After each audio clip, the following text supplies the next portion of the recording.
ሊምር ሁሌም ዝግጁ የሆነ ጌታ እጁን የዘረጋ ባሪያውን ባዶ የማይመልስ ጌታ ነው አላህ ዐዘ ወጀል አልহামዱሊላህ ተሰብረህ በሄድክ ቁጥር ከመጠገን ወደ ኋላ የማይል ጌታ ማለት ነው ብቸኛ እድል አንዲት እድል መጣች የዑምራ እድል አገኘ የዑምራ ቪዛ አገኘ ይሄንን እድል ተጠቅሞ ሄደ ዑምራ የዑምራ ቪዛው የሚያልቀው ረመዳን 30 ላይ ነው 27ኛው ሌሊት ላይ ሐረም ገብቶ ጠዋፍ ያደርጋል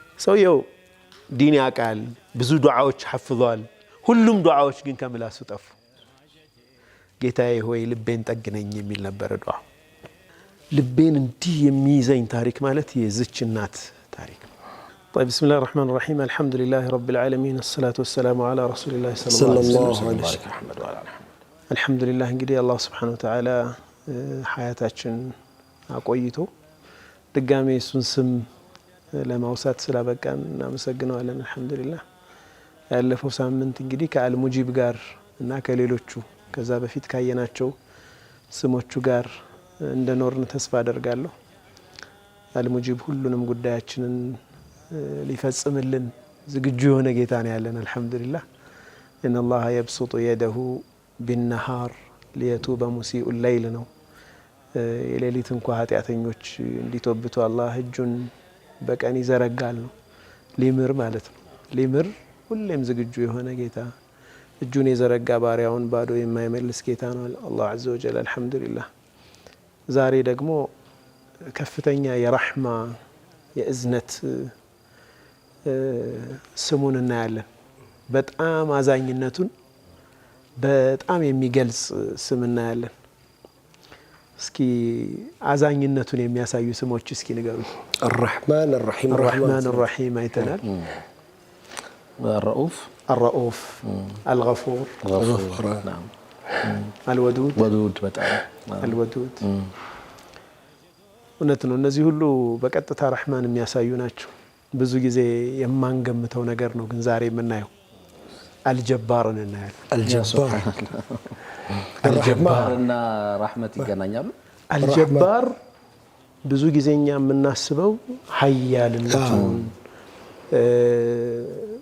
በዳዮችን መበቀሉን መስበሩን ነው እውነት ነው እሱም ነው አልጀባር እሱም ማለት ነው ሌላ ገጽታ ግን አለው አልጀባር አልጀብር ከሚለው የአረብኛ ቃል ይወሰዳል ጀብር ማለት መጠገን ሱብሃንአላህ በዳዮቹን የሚሰብረውን ያክል የተበደሉትን የሚጠግን ማለት ነው ሱብሃንአላህ የተሰበሩ ልቦችን ጠጋኝ የሆነ ጌታ ማለት ነው አልጀባር አልጃቢርም አይደለም አልጃቢር ጠጋኝ ማለት ነው በርግጥ ግን አንዴ ይጠግናል ሁለቴ ሊጠግን ይችላል ሶስተኛው ላይ ሊሰለች የሚችል የሰው ልጅ ለሰው ልጅ ነው ጃቢር የሚለው ስም የሚሰጠው ጃቢር መባል ይችላል የሰው ልጅ ስሞችም አሉ ጃቢር ሰሃቢም ረዲየላሁ ዐንሁ ጃቢር ይባላል ጀባር ግን ተሰብረ በሄድክ ቁጥር ከመጠገን ወደ ኋላ የማይል ጌታ ማለት ሱብሃንአላህ የተሰበረ ወደሱ በተጠጋ ቁጥር የሚጠግን ጌታ ማለት በህይወቱ ጣውረድ ሞራሉ በተለያየ ጉዳይ የተለካሰውን የሚጠግን ጌታ ማለት ነው ንጽህት የሆነች ሴት ስሟ በዝሙት ሊጠፋ ይችላል ማን አለ በአላህ የሚጠግንላት ይሄን ልቧን ሁሉም ሰው በሰማው የተሳሳተ ኢንፎርሜሽን ፊታቸውን አዙረውባታል ወደ አላህ ከመጠጋት ውጭ ምን አላት እንዴት ነው ልታረጋግጠው የምትችለው ንጽህናዋን አልጀባር አላህ ብቻ ነው የሚጠግነው ያይሻን አስተዋወስከኝ እዚህ ላይ የእናታችን አይሻ نعم ሐዲስ الإفك ላይ ያለው ማለት ነው በጣም የምትወደው ጓደኛ አብረህ ለአመታት ስራ አብረህ የሰራው ጓደኛ ገንዘብን ቢክድህ ከአላህ ውጪ ይህንን ቀልብህን ማን ነው ይህንን የተሰበረ ልብ ማን ነው የሚጠግነው በጣም የሚወዳት ሚስቱ በሆነ ምክንያት በጣም በትንሽ ነገር ልጆቹን በተናበት የሄደች ባል ማን ነው ልቡን የሚጠግንለት ከአላህ ውጭ በእያንዳንዱ ነገር ሚስቱን መቆሚያ መቀመጫ ያሳጣ በዳይ ባለቤት ያላት ሚስት ልቧን ማን ይጠግንላት ከአላህ ውጭ? ምናልባት ሰውየው ውጭ በጣም የሚወደድ ይሆናል፣ በጣም የሚከበር ሰው ይሆናል፣ የቤት ውስጥ ቀጋ ይሆናል። ብትናገር እንኳን የሚያምናት የሌለ ስንት ሴት አለች። ልቧን አላህ ብቻ ነው ወደ ጀባር መጠጋት ብቻ ነው የሚጠግነው። አላህ ሲጠግነው ደግሞ አስለሕና ለሁ ዘውጀህ እንዳለው አላህ እንደው ሁሉን ነገር ያስተካክለዋል። አላህ ሱብሓነሁ ወተዓላ ወደ ጀባር የተጠጋ ሳይጠገን ተመልሶ አያውቅም። አልጀባር አቅሳ ረሕማ የሚያሳይ ስም ነው።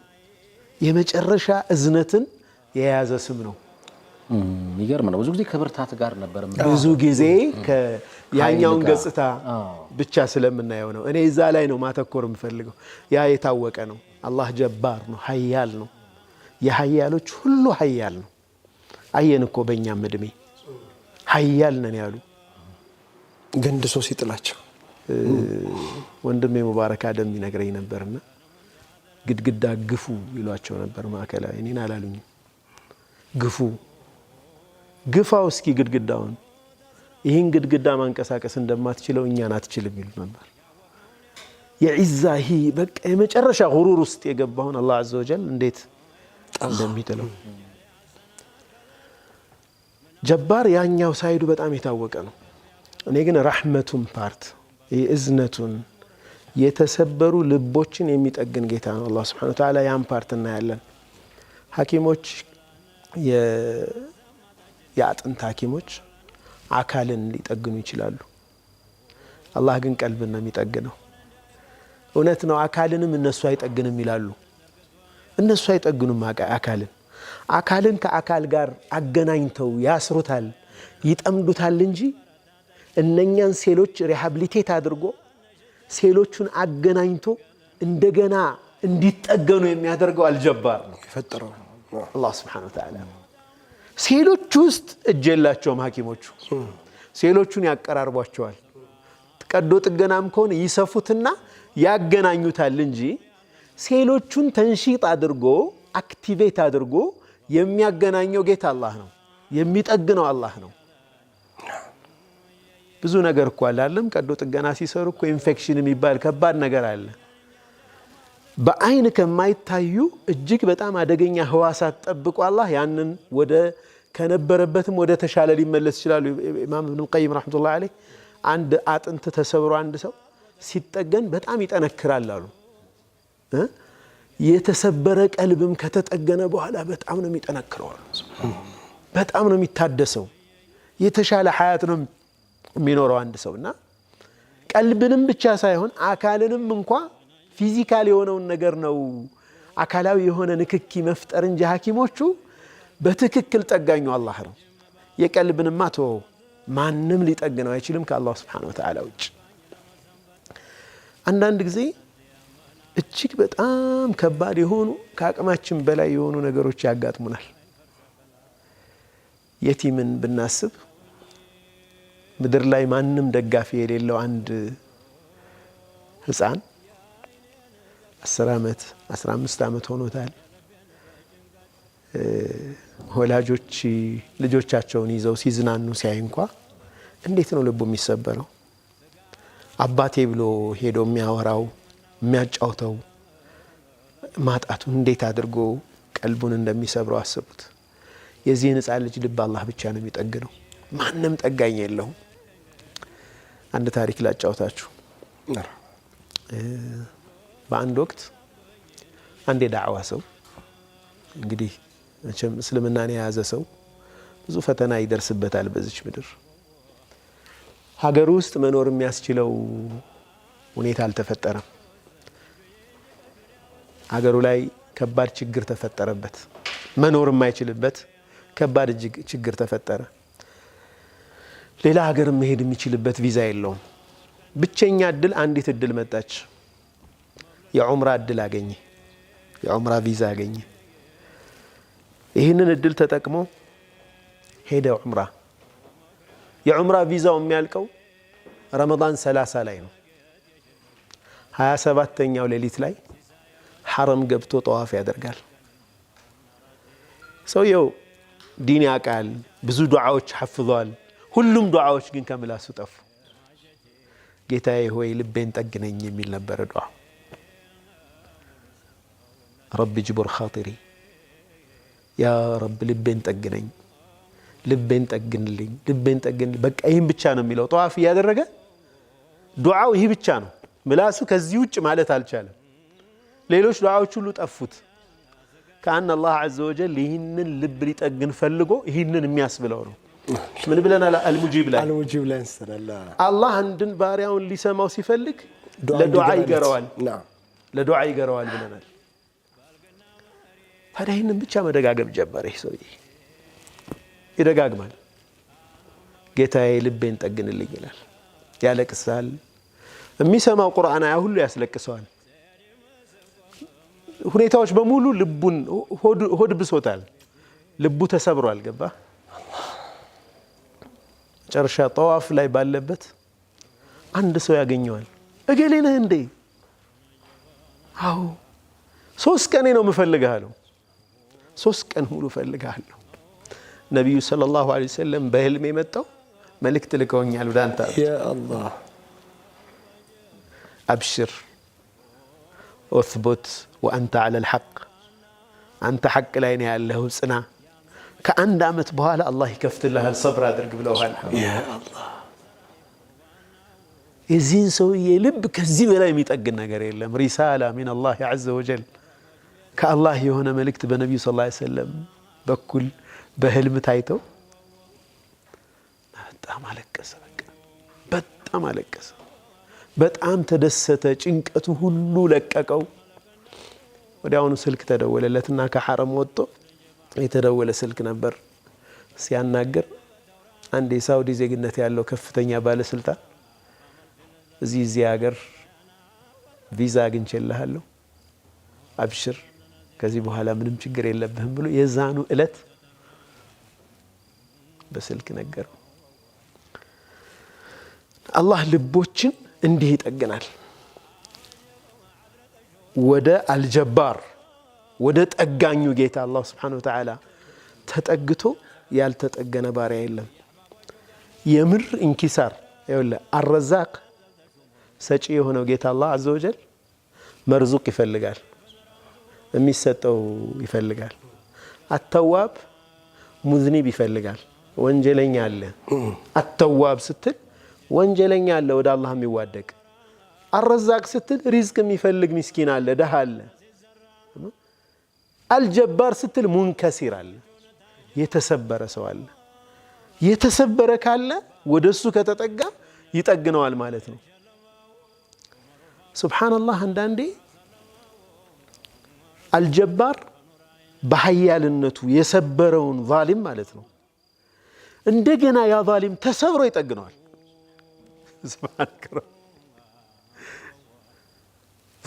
ዙልም ሰርቷል፣ ተሰበረ። ከዛ ወደ አላህ ደግሞ ስብር ብሎ ተመለሰ፣ እዛ ይጠግነዋል አላህ። አሕኪ ለኩም ቅሳ ከዚህ ጋር የተያዘ ማለት ነው።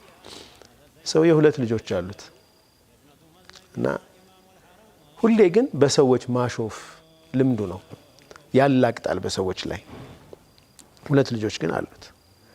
አንድ አይነ ዓማ በመንገድ ሲያልፍ ለከፈውና፣ አይነ ስውር ማለት ነው። አይነ ስውር ተሰድቦ ለሰዎችን ለማሳቅ አላገጠበት። 3ኛ ልጁ አይነ ስውር ሆኖ ተወለደ። በጣም ቀልቡ ተሰበረ። ልጁ ጋር እንኳን ረጅም ጊዜ ማሳለፍ አይችልም። በቃ ገብቶታል የት ላይ አላህ እየፈተነው እንደሆነ ማለት ነው። በጣም ቀልቡ ተሰበረ። ለረጅም ጊዜ 6 ዓመት እስኪሞላው ድረስ አብሮት አይሆንም። ለእናቱ ሰጧት ማለት ነው። ምክንያቱም ያስታውሰዋል የሆነ ነገር። ገብቶሃል? ሰውየውም በጣም በቃ እንትን ሆኗል፣ ቀልቡ ተሰብሯል ማለት ነው። የሆነ ከዕለታት በአንዱ እናትየዋ ገበያ ምናምን ትሄድና ቤት ውስጥ ትተወዋለች። አባትየው እንክብካቤ እንዲያደርግለት ለልጁ ማለት ነው። ጁምዓ ነበርና ባባ መስጂድ ውሰደኝ ይለዋል። ተነገጠ። ይህ ልጅ ይሰግዳል እንዴ አለ። መስጂድ ማን ነው የሚወስድ እስከ ዛሬ ያለው? እናቴ ትወስደኛለች አለው። መስጂድ ሲሄዱ ሱረቱል ካህፍ በሒፍዝ ይቀራለት ነበር። ሐፍዟል ልጅ ቁርአን። ልቡ ተጠገነ አልተጠገነም? ከዛ በኋላ ተውባ አደረገ ይህ ሰውዬ። ከዚህ ልጅም ጋር ያለው ግንኙነት በጣም ጥብቅ መሆን ጀመረ። በቃ አላህ ካሰው ዘለም አይደለም ተሰበረ። ከዛ ደግሞ አላህ ጠገነው። አላህ ረሒም የሆነ ጌታ ነው። ሐታ ጀባቢራዎችን ዛሊሞችን ሲቀጣቸው እንኳን እንዲመለሱ ነው። አላህ እኮ ረሒም የሆነ ጌታ ነው እንጂ ዝም ብሎ ማጥፋት አይደለም፣ እንዲመለሱ ነው። ሪሳላ እኮ ነው፣ መልእክት ነው። ተመለሱ፣ መንገዳችሁ ስተት ነው፣ አትበድሉ ሰዎችን። መጥሪያ ነው፣ ማስታወሻ ነው። ያቺ ቁንጠጣ አንቅታው የሚመለሳል ከዙልሙ የሚወጣ ተውባ አድርጎ ወደ አላህ። ከዛ ደግሞ ያቺን የተሰበረ ልቡን መጀመሪያ እኮ የሰው ቀልብ ሰብሮ ነው የተሰበረው። ከዛ እሱ ሲሰበር ደግሞ አላህ ይጠግደዋል። ሐቂቃ ከአልጀባር ጋር ተያይዘው ቁርአን ላይ የተጠቀሰው የነቢዩላህ ሙሳ እናት ታሪክ ወላሂ እኔ በቃ ቀሰሰል ቁርአን ውስጥ ልቤን እንዲህ የሚይዘኝ ታሪክ ማለት የዝች እናት ታሪክ ነው።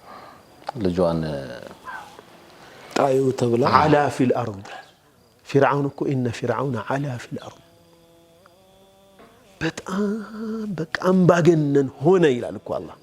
ጥግ ደረሰ የኩራቱ የአምባገነንነቱ የዙልሙ ጫፍ። ዩቀትሉ አብናአሁም ወየስተሕይ ኒሳአሁም ወንድ ልጆቻቸውን እየጨፈጨፈ እየገደለ ሴቶቻቸውን ይተዋል። እንደው መዋለድ እንኳን እንዳያቆሙ ለባርነት 1 ዓመት እያለፍኩ 1 ዓመት እገላለሁ አለ። በሚገልበት ዓመት ነው ነቢዩላህ ሙሳ ዓለይሂ ሰላም የተረገዙት። አዋላጅ በየቦታው ልኳል ፊርዓውን። አዋላጆቹ እሱ የሾማቸው አዋላጆች ብቻ ናቸው ሴቶችን የሚያዋልዱት። ወንድ ከሆነ እዛው እንዲገደል ይደረጋል፣ ሴት ከሆነ ይተዋል፣ ሴት ከሆነች ትተዋለች። ሴቶችን ብቻ መተውም በጣም ከባድ ግፍ ነበር። ለፋሕሻ ለምን ያጋልጣል? ወንዶችን መግደሉ ጋር በተጨማሪ ሴቶችን መተውም በጣም ግፍ ነበር። ታዲያ ነቢዩላህ ሙሳ ዓለይሂ ሰላም እናት ወደዋ እየገፋ ሲሄድ እንግዲህ ቀልቧ እየተሰበረ አሁን ወንድ ቢሆን طيب ተወለደ። ይህ ልጅ በድብቅ ተወለደ፣ ወንድ ልጅ ሆነ። ምን ታደርገው? ወአውሐይና ኢላ ኡሚ ሙሳ አን አርضዒህ ፈኢዛ ኺፍቲ ፈአልቂህ ፊል የም ወላ ተኻፊ ወላ ተሕዘኒ ኢና ራዱሁ ኢለይኪ ወጃዒሉሁ ሚነል ሙርሰሊን። ለሙሳ እናት መልእክትን አስተላለፍናል። አላህ አጥቢው ከፈለግሽ አንቺ ጋር አድርገሽ፣ ከፈለግሽ ደግሞ በሳንዱቅ አድርገሽ ወንዝ ላይ ወሩሪው። ወላ ተኻፊ ወላ ተሕዘኒ፣ አትፍሪ አትተክዢ። ሁለት ነገር ቃል ገባላት አላህ። ኢና ራዱሁ ኢለይኪ፣ ወደ አንቺ እንመልሰዋለን። ወጃዒሉሁ ሚነል ሙርሰሊን፣ መመለስ ብቻ አይደለም ከመልእክተኞች እናደርገዋለን አላት አላህ። ከባድ ነው በጣም በጣም ማለት ዛሬ ላይ አሁን ዝም ብለህ ወደ ህይወት ማሰብ እኮ ነው አይደል? ታደርግ ነበር አሁን ሴት በዚህ ደረጃ ማለት ምን አይነት እምነት ነው? በተለይ እናቶች ገና ማለት መውለዷ ነው አይደለች ሴት ብቻ በጣም ከባድ መልእክት ነው። ለዚህ እኮ ነው እሷ ምን አለች መሰለ አላህ የነበረችበትን ሁኔታ ሲገልጽ ኢንካደት ለቱብዲ ቢሂ ለውላ አረበጥና ዐላ ቀልቢሃ ፈአስበሐ ፉአዱ ኡሚ ሙሳ ፋሪጋ አለ። በጣም ይገርም አገላለጽ። የሙሳ እናት ልብ ከምንም አይነት ሐሳብ ባዶ ሆነ ማለት ነው። ምንም ነገር በዙሪያዋ ያለ ነገር በሙሉ ረስታ ብቸኛ ሐሳቧ ሙሳ ብቻ ሆነ ማለት ነው። ፋሪግ ባዶ ኦና ሆነ ልቧ ማለት ነው። ሙሳን ብቻ ነው የምታስበው በዛ ሰዓት። ኢንካደት ለቱብዲ ቢሂ አለ አላህ። በጣም ከመጨነቋ የተነሳ ወንዝ ላይ ጥየዋለሁ ብላ በግልጽ ልትናገር ምንም አልቀራትም አለ አላህ። ለውላ አረበጥና ዐላ ቀልቢሃ ልቧን አጸና ነው እንጂ ልታጋልጠው ነበር እሷ ራሷ ከጭንቀቷ ብዛት እዚህ ጥየዋለሁ ብላ በቃ የሚሆነው ነው ያለው አይነት ማለት ነው። ገባ ከባድ ነው። ግን ኢማን ለውላ አረበጥና ዐላ ቀልቢሃ ሊተኩነ ሚነል ሙእሚኒን አለ አላህ ከሙእሚኖች ትሆን ዘንድ ልቧን አጸና ነው አለ አላህ። የአላህን ወዕድ ሐቅ ነው ብላ እንድትቀበልና እዛ ላይ እንድትጸና አደረግናት አለ አላህ። ምን ተፈጠረ? አልጀባር ምን ሰራ? የዚችን ቀልቧ ስብርብር ያለን እናት ለመጠገን አላህ ዐዘ ወጀል ጠጋኙ ጌታ ምን አደረገ? ያ ወንዝ ምን አልዓጂብ በጣም የሚገርመው ወንዙ የሚያልፈው በፊርዓውን ቤተ መንግስት ነው ወዳጅ። ቀጥታ የፊርዓውን ባለሟሎች አገኙት። የተፈራው ሰውዬ ላይ ጠላት እዛው እኮ ነው የሚወስደው አላህ። አንተ ጀሊል እኮ በቃ ያሻውን ሰሪ አይደል? ይሄው አምጥቼልሃለሁ አንተ ጋር አለ። ምን ታደርግ እንደሆነ ይሄው አንተ የዙርክ እያስገደድ ማለት ነበር። ሙሳ የሚባል እኮ ይመጣል አይሁዶችን ነፃ ሊያወጣ የሚችል ፊርዓውንን ንጉስና አፈርድሜ የሚያስገባ ሙሳ የሚባል አንድ ነብይ ያለ የሚመጣ ተብሎ እኮ ትንቢት አለኝ ነው እሱ። ሁሉም ይገል ሙሳን ፍለጋ ነው። ሙሳን ወሰደላቸው። ሱብሃንአላህ ባለሟሎቹ አገኟቸው። በጣም የሚያምሩ ናቸው። አላህ ደግሞ ፍቅር ማን ልብ ጣለ? አስያ ልብ ላይ ላ ተቅቱሉ አለች። አትግደል፣ ይህንን ልጅ እንዳትገልብኝ። ዓሳ አን የንፈዓና አው ነተኺዘሁ ወለዳ ልጅ አድርገን እንይዘዋለን። እንዲገደል የሚፈለገውን ህፃን እነሱ ቤተ መንግስት ውስጥ አስገባው። ከዛም ጥብን ከለከል ነው ይላል አላህ። እምቢ አለ። ከዛ ደግሞ ሊሞት ነው ብለው ከፍተኛ ጭንቅ ውስጥ ወደቁ። ተመልከት የአላህን ሕክማ እዩት በደንብ። ከዛ ነቢዩላህ ሙሳ ዓለይሂ ሰላም እናት እህታቸውን ልካለች። እስኪ ቁሲህ ተከታታዩ እንደው የት ደረሰ ይህ ልጅ? እቺ ሴት ግን አየች ያንን ክስተት። መጨነቃቸውን እንግዲህ ወይ ሰማች ወይ አየች፣ በሆነ መንገድ ደረሰች። እህቱ ማለት ነች የነቢዩላህ ሙሳ እህት። አላ አዱልኩም ዐላ አህሊ በይትን የክፉሉነሁ ለኩም ወሁም ለሁ ናሲሑን አለቻቸው።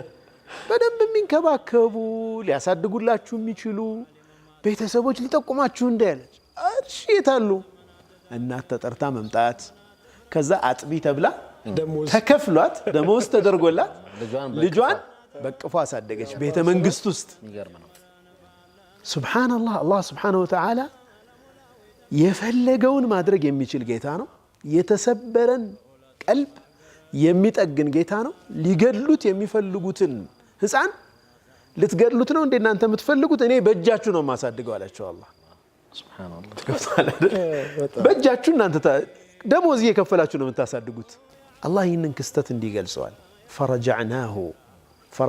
ፈረጀዕናሁ ኢላ ኡሚሂ ከይ ተቀረ ዐይኑሃ ወላ ተሕዘን ወሊተዕለመ አነ ወዕደ ላሂ ሐቅ ይላል አላህ። ወደ እናቱ መለስ ነው አይኗ ይረጋና ሐዘን የሚባል ነገር ከልቧ ይጠፋ ዘንድ ልንጠግናት ማለት እኮ ወደ እሷ መለስ ነው አለ አላህ። የአላህ ቀጠሮ እውነት መሆኑን ደግሞ ልታውቅ ዘንድ ይላል አላህ ሱብሓነሁ ወተዓላ። መለሳቸው ነቢዩላህ ሙሳን ዓለይሂ ሰላም። ይህ ትልቅ ትምህርት ነው ለእኛ። ብዙ ልባችንን የሚሰብረን ጉዳይ ይፈጠራል።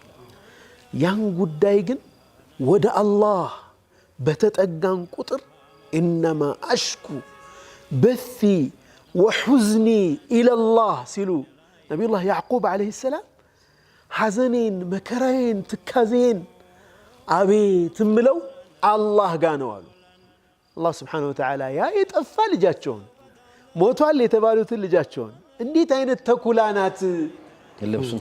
ልብሱን ትታ እሱን የምትበላ ልብሱ ምንም ነገር አልተነካም። በደም ነክረው ነው ያመጡት። ተለውሶ ነው የመጣው። እንዴት አይነት አዋቂ ተኩላ ነች ብለው ያሉት ነው። አላህ ላይ ተስፋ አልቆረጡም። ያ ሁሉ ጊዜ بعد 3 سنين አይደለ ከ30 ዓመት በኋላ 30 ዓመት በኋላ ንጉስ እንግዲህ ንግስናውን መሪነቱን ይዘው ከዛ በኋላ ደግሞ እንዴት አላህ እንደጠገናቸው ልባቸው እናያለን። ረሱሉ አለይሂ ሰላቱ ወሰላም ልባቸውን በጣም የሰበረባቸው ክስተት ማለት የጣኢፍ ጉዟቸው ነው። ጣኢፍ ላይ በጣም ነው ያዘኑት ነብዩ ሰለላሁ ዐለይሂ ወሰለም። ያልጠበቁት ነገር ነው። በእብድና በህፃናት ነው ያስደበደቧቸው። ቢአቢ ሁወ ኡሚ ረሱሉላህ ሰለላሁ ዐለይሂ ወሰለም አሽረፈል ኸልቅ ጫማቸው በደም እስኪሞላ ድረስ። ከዛ ግን ምንድነው ያደረጉት ነብዩ ሰለላሁ ዐለይሂ ወሰለም? ወደ ጀባር ነው የተጠጉት። ወደ ጠጋኙ ጌታ ተጠጉ። اللهم إني أشكو إليك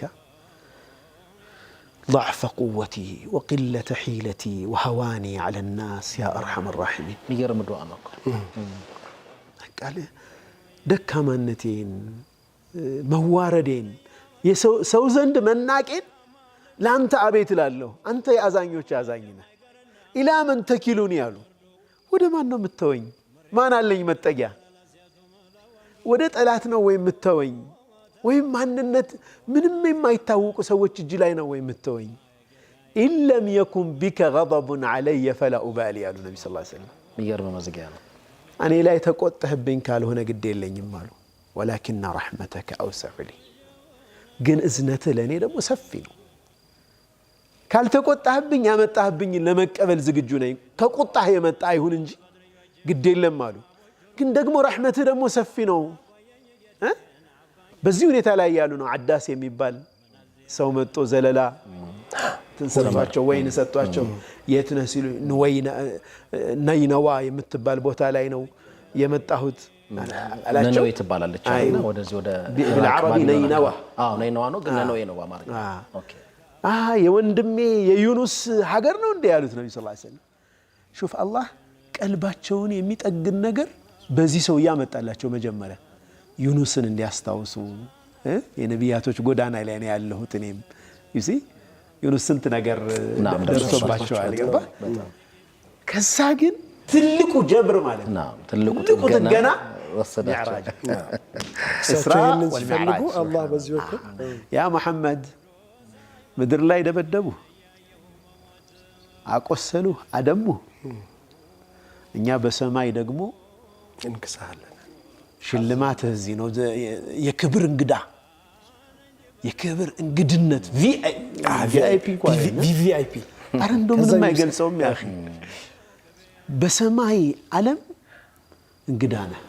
التحيات المباركات ያ ሁሉ ኢስራ መጀመሪያ ሲያደርጉ የመጀመሪያው ጥገና ነው። ነቢያቶች በሙሉ ተሰብስበው አሰገዱ። ኢማም ሆኑ። አንተ ኢማሙ الانبياء والقدس لك ولأمتك እኮ ነው። ይሄ ቁድስ ደግሞ ያንተና የኡማህ ነው። ሰው በቤቱ እኮ እሱ ነው ማሰገድ ያለበት። ቤት ውስጥ እኔ እንግዳውኝ በመጣ حق الامام ለባለቤት ነው የሚሰጠው። ሲቁድስ ባለቤት ነህ አንተ ማለትም እኮ ነው። አንቢያዎችን በሙሉ ደግሞ ከኋላ መጥቶ ቀደመ። አላሁ አክበር ከኋላ የነበረ መጨረሻ ነብይ ግን ኢማም ሆኖ አሰገደ። መቋጫው እሱ ነው። ከዛ ሚዕራጅ የሚዕራጁ ዓለም ደግሞ ሌላ ሰፊ ፕሮግራም የሚፈልግ ነው። ዋናው ነጥቤ ምንድነው? ነብዩ ሰለላሁ ዐለይሂ ወሰለም ልባቸው እጅግ በተሰበረበት ወቅት ኢስራእና ሚዕራጅን አስከትሎ አላህ ጠገናቸው። ስለዚህ አላህ Subhanahu Wa Ta'ala እንደሚጠግነን እርግጠኛ ነው። ለሚደርስብን ማንኛውም አይነት መከራና ችግር ስብራት ወደ ጠጋኙ ጌታችን እንጠጋ። አላህ ይጠገናል። በጣም ብዙ እንደው ትዳር ጊዜ ሊያልፍባት የቀረበች ወይም በጣም ረጅም እድሜ የሆናት ግን ዒፋዋን ራሷን ጠብቃ የምትኖር አላህን የምትፈራ ሴት ልቧን የሚጠግነው አላህ ብቻ ነው። ያልታሰበ ነገር አላህ ይፈጥርላታል። ወደሱ ከተዋደቀች ምን አለ ገባ። በጣም ጥሩ ሰው ሆኖ ግን መልካም ሚስት ያጣ በጣም አዛም ይደረግ አላህ ሊያገናኝ ይችላል፣ አላህ ሊሰጥ ይችላልና ይሄ ጀብር የሚባለው ነገር መጠገን የሚባለው ነገር ከጀባር ነው የሚገኘው። የሰው ልጅ ሄደ አቤቱታህን ብትነግረው ችግርህን ብትነግረው ምን ብትለው ከተወሰነ ጊዜ በኋላ ወላሂ የሱን ችግር እጥፍ ድርብ አድርጎ ይነግርህና ዝም ያስብልሃል አንተን። እሱ ራሱ ደካማ ነው ወይም ይሰለችሃል። በቃ እዚህ ላይ በቃኝ እዚህ በኋላ በቃኝ ይልሃል። አላህ ግን እንደዛ አይደለም፣ ጀባር ነው። ሁሌም በተሰበርክበት ፖይንት ሁሉ ይጠግንሃል አላህ Subhanahu Wa Ta'ala። ይህንን ጥገና ለማግኘት አንድ መፍትሄ ደግሞ አለ ተጨማሪ። ወደሱ መዋደቅ አንድ ነገር ነው። የተሰበሩ ልቦችን የመጠገን ሰበብ ነው ነኛ ያ ሱብሃንአላህ። ያኔ ጀባርን ያ ረብ በጠገንኩት ልብ ይሁንብህ እኮ ይባላል። በሰራው ስራ አይደለም አላህን ተማጸን። የሆነ ሰው ስብር ብሏል። አንድ ወንድም ይነግረኛል። አንድ ቦታ ላይ ምስኪን እጁን ዘርግቶ ለመነ። ባለሱቁ የለኝም ብሎ መለሰው። እሱ በዛች ሰዓት ያችን ለዳቦ ይፈልጋት ነበር ያ ምስኪን ህፃን ልጅ። እኔ መልስ ነበረኝ አለኝ። ልጁ ራሱ ነው የሚነግረኝ። መልስ ነበረኝና 10 ብር መልስ ነበር። 10 ብሩን ስሰጠው ያችን ብር ይዟት እንዴት እንደሮጠ ሳየው አለ ምን ነው ጨምሬ በሰጠሁት አሳነስኩት ቆጨኝ አለ። በቃ እንዴት እንደተደሰተ ያችን ሲያገኛት ደግሞ የት የሚገባበት ነው ያጣው። ያ ልጅ 10 ብር እኮ ነው ላንተ ምንም አይደለም። የዛን ልጅ ልብ ግን ጠግነሃል። አላህ Subhanahu Wa Ta'ala ደግሞ በጣም ከባድ የሰበረህን ልብህን ከባድ ክስተት ቀይሮ አላህ Azza wa Jal ይጠግናልና ኢንሻአላህ ይህንን ሳምንት እስኪ ሁላችንም የቤት ስራ እንውሰድ። አንደኛ አልጀባርን እንለምነው። ያ ረቢ እጅቡር ኻጢሪ፣ ያ አላህ ቀልቤን ጠግንልኝ፣ ውስጤን አጽዳልኝ፣ የተሰበርኩበትን ጉዳይ ሁሉ አንተው ሙላልኝ ብለን ወደ አላህ እንማጸን። ሁለተኛ እንደው ቢያንስ አንድ ሰው እስኪ ቀልብን ጠግን።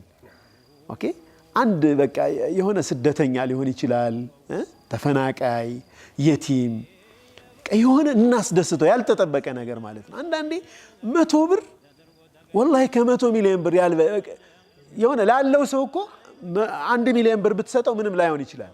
ለሌለው ሰው 100 ብር በጣም ትልቅ ዋጋ አለውና ጥግን እናድርግ የሰዎችን ልብ። በዛ አላህ Subhanahu Wa Ta'ala ያኛል። ጀዛከላህ በጣም ምናልባት ከተቻለ በሚዲያ ፕላትፎርሞቻችን ደግሞ ያጋጠማችሁን ስቶሪዎቻችሁን ታሪኮቻችሁን እንዲህ አድርጌ በኒክኔም ሊሆን ይችላል ኢኽላሳችሁን ለመጠበቅ ለማስተማርም ከሆነ ችግር ስለሌለው ኢንሻአላህ ብትነግሩን እኛ ለሌሎች ፕሮግራሞች ጀዛከላህ በጣም የሚያምር ነገር።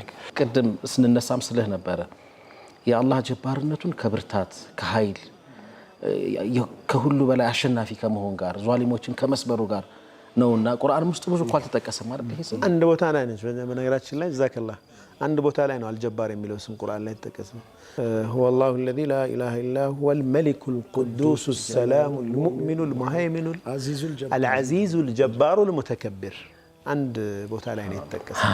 የአኢሻ ረዲየላሁ عنها ክስተት ቅድም ሐዲስ ቀደር ያነሳ ሐዲስ الافك ስሟ ጠፍቶ ንጽህት ነች ለአላህ ነው ማሰሙተው ብላ በጣም ከባድ ነው።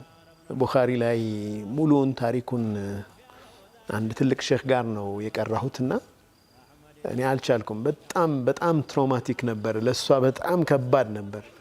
የነብይ ሚስቶና በዝሙት መታማት በሙናፊቆች ነብዩ ሰለላሁ ዐለይሂ ወሰለም ሰዎች ጋር ወጣው መስጂድ ላይ ማን ነው የቤተሰቤን ክብር የሚከላከልልኝ ማን ነው የሚበቃኝ ከዚህ ሰው ብለው የዛም ሙናፊቅ አብዱላህ ኢብኑ ኡበይ ኢብኑ ሰሉልን ለማለት እና ፋይናሊ ግን ነብዩ ሰለላሁ ዐለይሂ ወሰለም በጣም ጫና ስለበዛባቸው አንቺ አይሻ ሆይ ለአንድ ወር አልቅሳለች። አንቺ አይሻ ሆይ ሰርተሹ ከሆነ ንገሪኝ አላህን ምህረት ልጠይቅልሽ አሏት። ይህንን ሲሉኝ ትላለች እንባዬ ደረቀ አለች። ሳለቅስ ነበር እንዴ ረሱልም ሰለላሁ ዐለይሂ ወሰለም እንደዚህ አሉኝ እንዴ? ጫናው ከባድ ነበር። ፕሮፓጋንዳው ገባ። ወህይ ደግሞ ዘገየ። ይህንን ጉዳይ ማጋለጥ መጨረሻ ወህይ ወረደ። የአይሻን ንጽህና የሚያረጋግጥ ሱረቱ ኑር ላይ አላህ ንጽህናዋን መሰከረላት። እናትየዋ አይሻ ሆይ ተነሺና ረሱሉን ሰለላሁ ዐለይሂ ወሰለም አመስግኝ፣ ንጽህናሽን አላህ መሰከረልሽ። ወላሂ ላ አሽኩር ወላሂ እኔ ረሱልን አላመሰግንም ኢነማ አሽኩሩላህ አለዚ በረአኒ አለ። አላህ ነው ንጽህና ነው። አይ አሁን የባልና ሚስትም እኮ እንትን አለ አይደል? ሰባዊ ነገር አለ ገብቷል። እኔ አላህ ነው ነፃ ያወጣኝ አላህን ነው ማመሰግነው ነበር ያለችው አይሻና የነበረችበት ነገር ሰሃቦቹ ያለፉበት ፈተና ስብራቷ በጣም ከባድ ነበር በጣም ከባድ ሴት ልጅ ምንም ነገር ልትባል ትችላለች በሸረፏ በክብሯ ግን ከዛ የበለጠ ከባድ ስብራት አይደርስባትም ገንዘብ ልታጣ ትችላለች ዱላ ልትመታ ትችላለች ሴት ልጅ በጣም ግን ክብሯን ግን በክብሯ የመጣ ግን ከባድ ነገር ነው አይሻ ያሳለፈችው ስቃይ ከባድ ነበር አላህ ግን ያንን ነገር ከሰባት ሰማያት በላይ አላህ عز وجل ንጽህናዋን የመሰከረላት ጀግና ሆነች ያቺ ሴት ይህ ቁርአን አያ አይሻን ምን ያክል እንደጠገናት አይሻ ብቻ ነው የምታውቀው ማንም ሰው ሊረዳው አይችልም የተሰበረ ሰው ሲጠገን አላህ ሲጠግነው ጥግናቱን የሚያውቀው እሱ ብቻ ነው ምክንያቱም የስብራት ህመሙንም የሚያውቀው ህመሙ ውስጥ ያለፈ እሱ ስለሆነ ይሄ በጣም መረሳት ስለሌለበት ጀዛከላሁ ኸይር ወደ ቀጣዩ ምዕራፍ እንሻገር ሊያኖ አንወጣም بسمك نحيا ብዙ ያቆየናል ጀዛከላሁ ኸይር